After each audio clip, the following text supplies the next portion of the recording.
to Freedom, Part 1. Your way was through the sea, your path through the great waters, yet your footprints were unseen. Psalm 77:19. The Hebrew people were slaves in Egypt for many years until God used a man named Moses to free them from Pharaoh, the king of Egypt. Armed with God's staff, Moses led the excited Hebrews out of Egypt through the harsh valleys of the desert toward the Red Sea. The desert sun was fierce, but God had everything figured out. During the day, God went ahead in a pillar of cloud that kept the Hebrews cool. At night, when the desert became cold and dark, God sent a pillar of fire that lit up the sky like fireworks and kept the Hebrews warm. The pillars of cloud and fire showed the Hebrews the way God wanted them to go. Pharaoh was furious that the Hebrews were gone. His heart, became as hard as stone. He'd already forgotten about the terrible plagues that God had sent upon the land. Pharaoh gathered all his horses, his chariots, and soldiers and raced across the desert to catch the Hebrew people. When the Hebrews reached the Red Sea, God said to Moses, "Tell the people to camp here. I have hardened Pharaoh's heart, so his army will come after you. But I will deal with his soldiers. The Egyptians will then know that I am God." Soon the Egyptian army appeared in the distance. As they approached the camp, the Hebrews became full of fear. They said to Moses, "Why have you brought us into the desert to die?" Trapped between the waters of the Red Sea and the Egyptian army, the people moaned, "Moses, didn't we tell you to let us stay in Egypt? We were better off as slaves." "Don't be so scared," said Moses. "God will save us from Pharaoh. You'll never see the Egyptians again, so calm down and be quiet." As Moses spoke, a cloud appeared between the Egyptian army and the trapped Hebrews. It became as dark as night for the Egyptians, but it was as light as day for the Hebrews. Pharaoh and his soldiers couldn't see a thing. God gave Moses more instructions. "Reach out the staff, and the sea will divide into 2 parts. Tell the people to walk along the path I will make through the waters. They will reach the other side safely, but the Egyptians will not." Moses listened to God and lifted up the staff over the sea. That night, a strong wind blew until the sea parted. 2 giant walls of water stretched as far as the eye could see. The Hebrews stared at the walls of water in front of them. They were taller than the tallest pyramid. They could hardly believe their eyes. God had made a pathway through the sea for them to walk through. Holding the staff, Moses stretched out his arm toward the sea. "Get your animals and follow the path," he told the frightened Hebrews. The Hebrews knew the Egyptians were not far away, so they were very afraid. They gathered their animals and rushed across the beach toward the pathway. Walls of water towered like mountains over the Hebrews. The wind blew and the sea roared. Their hearts pounded with fear as they raced as fast as they could along the pathway through the water. When Pharaoh saw what was happening, he sent his soldiers to chase after the Hebrews. But God was watching carefully and threw Pharaoh's army into a panic. The horses were terrified, the soldiers got stuck in the sand, and their chariot wheels broke off in the mud. Things did not look good for the Egyptians. "Their God is fighting for the Hebrews!" the Egyptians shouted to each other. "Let's get out of here!" But it was too late. When Moses and the Hebrews finally reached the other side, God said, "Moses, stretch out your hand over the sea, and the water will cover the Egyptians." Moses did as God told him, and the giant walls of water came crashing back down over the Egyptian soldiers and their chariots. Pharaoh's army was completely destroyed. Dancing and singing, the Hebrews praised God and thanked Him for saving their lives. They had reached the wilderness of Shur. In the wilderness, God made rules for the Hebrews to follow. He told the people, "If you obey my instructions, you won't have the same trouble the Egyptians had." The Hebrews listened carefully, but kept grumbling to Moses. "We had a better life in Egypt. You brought us into this dusty desert to let us starve to death. We have nothing to eat." Once again, God heard the Hebrews complaining. "Moses, tell the people I will send them food every day, except for one day a week. On that day, they shall rest. This will be called the Sabbath. I want to see if they keep my instructions." From then on, when the Hebrew people flung open their tents each morning, small flakes of bread lay scattered on the ground as thick as snowflakes. It was called manna and tasted like honey. And each evening before dinner, God sent flocks of birds to the camp for the Hebrews to eat. The birds were called quails and were as tasty as chicken. The Hebrews didn't know it, but they would live in the wilderness for 40 years. Moses led the Hebrews through the desert to a place called Rephidim and set up camp. It didn't take long for the people to start grumbling again. "Moses, did you bring us out of Egypt to kill us? We have nothing to drink." Moses sighed in frustration. "God, these people are ready to stone me. What can I do?" "Strike a rock with the staff," God said. "Water will come out for everyone to drink." Moses believed God and did what he said, and fresh water gushed from the rock. But the Hebrews' problems were not over. Soon, the bloodthirsty Amalekites appeared on the horizon. They had heard of Egypt's horrible plagues and the death of Pharaoh's army. "It's time to conquer Egypt," they said. But the Hebrew people were in their way. The Amalekites sharpened their knives, ready for battle. Moses saw the Amalekites and said to Joshua, "Choose some men to fight these nomads." Quickly, Joshua picked the toughest and strongest men he could find and led them into battle. Moses stood on a rock under the hot sun and watched the men fight all day. As long as he held up his arms, the Hebrews won. But when he put down his arms, the Amalekites started winning. Aaron and his friend Hur were there to help Moses. When Moses' arms grew tired, Aaron and Hur stood beside him and held his arms above his head. With God on their side, the Hebrews fought their enemies and won, and the Amalekites disappeared into the desert. Part 2. Moses was eager to continue the journey through the desert. He was back in a familiar land. After all, he had lived in the wilderness before he left to rescue God's people. On Moses' instructions, the people packed up their tents and marched toward a mountain called Sinai. Imagine everyone in your family going camping for 40 years. Would you all get along all the time? It was the same for the Hebrews. Moses tried to sort out everyone's problems, but there were so many that his ears got tired just listening to them all. Luckily, Jethro, Moses' father-in-law, had an idea.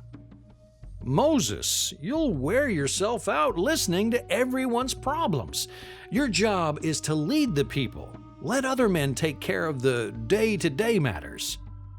Even though Moses was the boss, he listened to what Jethro told him. He chose wise men and put them in charge of the people. In the 3rd month after the Hebrews left Egypt, they arrived at Mount Sinai. While they set up camp, God said to Moses, "Tell everyone to wash their clothes and get ready. In 3 days, I will come down onto the mountain." On the morning of the 3rd day, a thick, dark cloud appeared over the top of Mount Sinai. Thunder and lightning crashed and rumbled across the sky. The sound of a heavenly shofar echoed across the desert. Moses led the Hebrews out of the camp to meet God. With their legs shaking like jelly, they stared up at the smoke rising from the mountain. "What is happening to us?" They were very afraid of the presence of God. The sound of the shofar grew louder and louder. Then a mighty voice boomed across the desert. "I am the Lord your God, who brought you out of Egypt and freed you from slavery." The Hebrews fell on their faces, their hearts pounding with fear. God's instructions to his people were about to be revealed. A nation was about to be born. With a flash of lightning and a crack of thunder, God spoke these words to the people. "You will have no other gods but me. You will not make any statues or pictures to worship me. You will not take my name lightly. You will keep the Sabbath and set it apart for me. You will respect your father and mother. You will not murder. You will not commit adultery. You will not steal. You will not lie about other people. You will not desire other people's possessions." From the mountain, God spoke these words to his people. The first 4 instructions showed everyone how God wanted the people to love him. The rest of them showed how God wanted people to love each other. Trembling with fear, the Israelites covered their ears. "From now on, you tell us what God says," they said to Moses. "If God speaks to us again, we will die." "Don't be afraid," said Moses. "God has come to test you and make sure you obey him, so you will not sin." While the Israelites stared up at the smoking mountain, God continued giving Moses his instructions. Then Moses built an altar and set up 12 large stones, one for each of the tribes of Israel.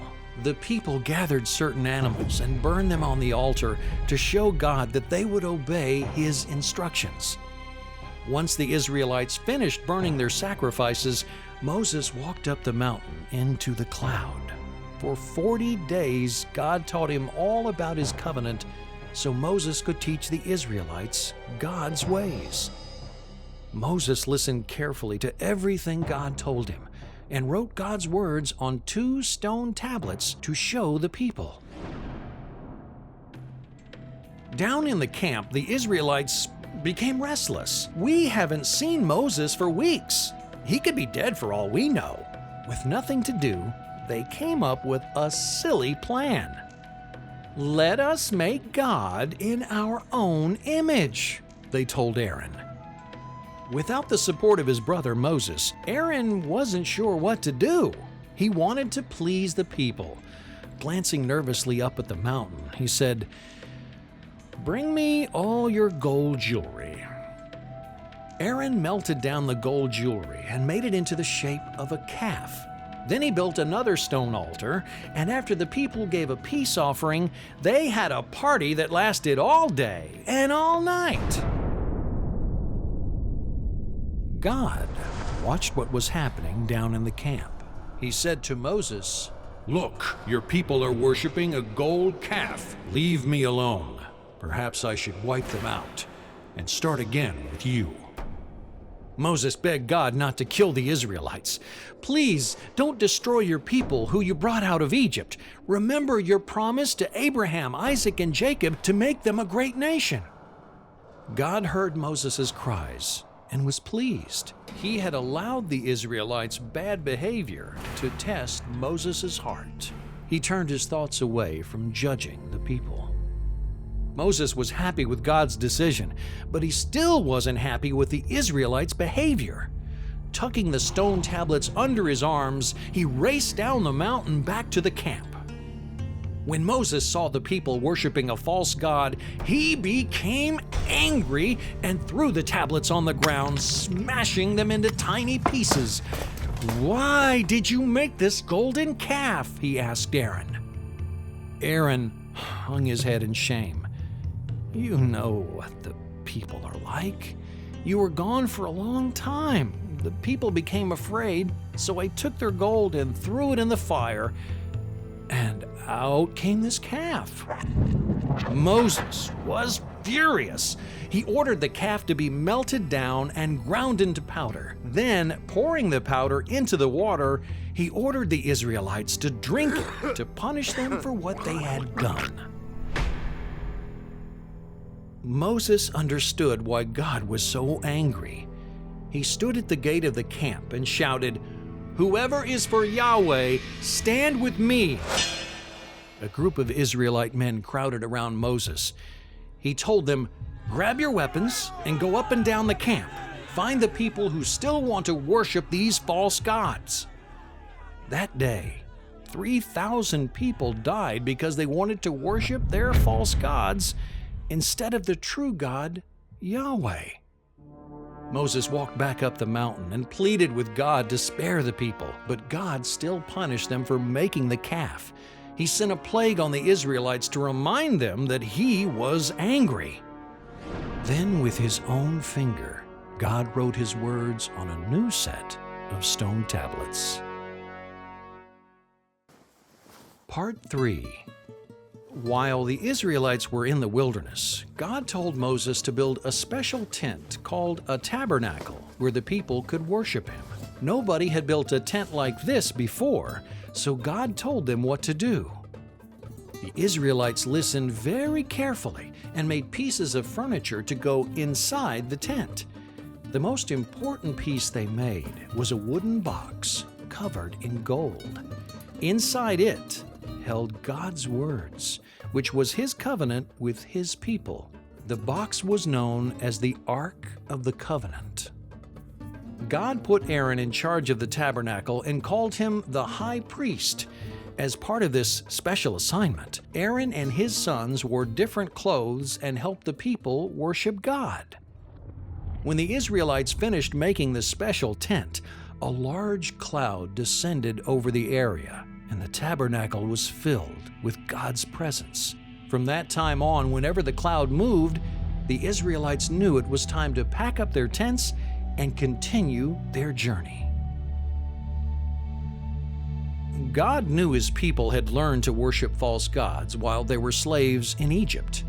"Do not live how the Egyptians live," he told them. "They disobey me and worship false gods, and this is not good. Moses, teach the people to celebrate my feasts," said God. "These are my special meeting times and dress rehearsals for my people." Moses explained God's feasts to the Israelites. He told them about the feasts of Passover, unleavened bread, first fruits, and Pentecost. Then he explained the feasts of trumpets, the Day of Atonement, the Feast of Tabernacles, and the last great day. "These are God's special times and dates," said Moses. "They teach us about God's promises and plans. He wants us to honor and remember them forever." People began to learn God's ways instead of the ways of Egypt, and God was pleased. The Israelites continued their journey through the wilderness. As they neared the land of Canaan, God said to Moses, "Send 12 men out to explore this land I have promised you." Moses chose a spy from each of the 12 tribes of Israel, including 2 men named Caleb and Joshua. "I want to know what Canaan looks like," Moses told the men. "Are the people strong? What kind of cities do they live in? If you dare, take some fruit from their vineyards, then come back and tell me everything." For 40 days the spies explored the mighty land of Canaan, but they were in for a big surprise. There were fearsome giants as tall as cedar trees. The men had never seen such enormous people. Trembling with fear, they raced back to the camp as fast as their wobbly legs could carry them. Back at the camp, the spies waved a giant bunch of grapes in front of Moses. "The land really does flow with milk and honey, but the men are fierce. We even saw the bloodthirsty Amalekites. There's no way we can live there." Caleb and Joshua, who were much braver than the other men, spoke up. "What are you talking about? The land is amazing. Let's go and conquer it now." "We can't attack those people," said the frightened men. "Did you see the giants? They're much bigger and stronger than we are. We look like grasshoppers compared to them. Are you crazy?" Caleb and Joshua had great faith in God and pleaded with the Israelites. "We've got nothing to worry about. God is on our side. He'll give us the land He has promised." But the Israelites had not learned to trust God, and they refused to believe Joshua and Caleb. They moaned and groaned and wept all night. We wish we had died in the wilderness. Why is God bringing us into this land to kill us? Let's choose another leader and go back to Egypt." God was angry at their lack of faith. How long will I have to put up with these people grumbling about me? They never stop. If that's how they feel, none of them will see this land. To punish them for their lack of faith, God made the Israelites live in the wilderness until all the adults died. Only their children could enter the new land. Moses must have trusted God, because leading the Israelites for 40 years in the wilderness wasn't easy. He got tired at their lack of faith. They fought lots of battles and rebelled against God many times. And they kept on complaining, "We don't have any water to drink." Moses had heard enough. He grabbed the staff and leapt to his feet. "Listen here, you rebels. Are God and I supposed to bring you water from this rock?" He smacked the rock with the staff and water gushed out. God was not pleased with Moses' behavior. "Moses, did you bring water forth from the rock? Because you stole my glory, you will not go into the land I have given my people." Moses clasped his head in his hands. What have I done? He had led the people through the wilderness for 40 years, and now he wasn't allowed to go into the promised land. Pleading with God, Moses said, "Please, please, let me go across the Jordan River to see the land." But God didn't change his mind. "Enough from you, Moses. Do not talk to me about this again." Moses continued to trust God and kept leading the people. Finally, when he was 120 years old, God told him it was time for Joshua to take charge of the Israelites. Moses gathered everyone together and reminded them of God's instructions, saying, "You have seen everything God has done for you. Obey His instructions and life will be better." Then Moses left the plains of Moab and climbed to the top of Mount Nebo. At the top of the mountain, God showed Moses all the land He had promised His people, who were now the 12 tribes of Israel. God said, "This land I swore that I would give to Abraham, Isaac, and Jacob. I promise I will give it to your descendants." Even though Moses didn't enter the promised land, God was pleased with him. He had a great love for His humble servant. When Moses died, God Himself buried Moses in the land of Moab. Joshua was now the leader of Israel. Grabbing the staff, he raised it above his head and shouted to the Israelites, God is with us. It is now time to take the promised land.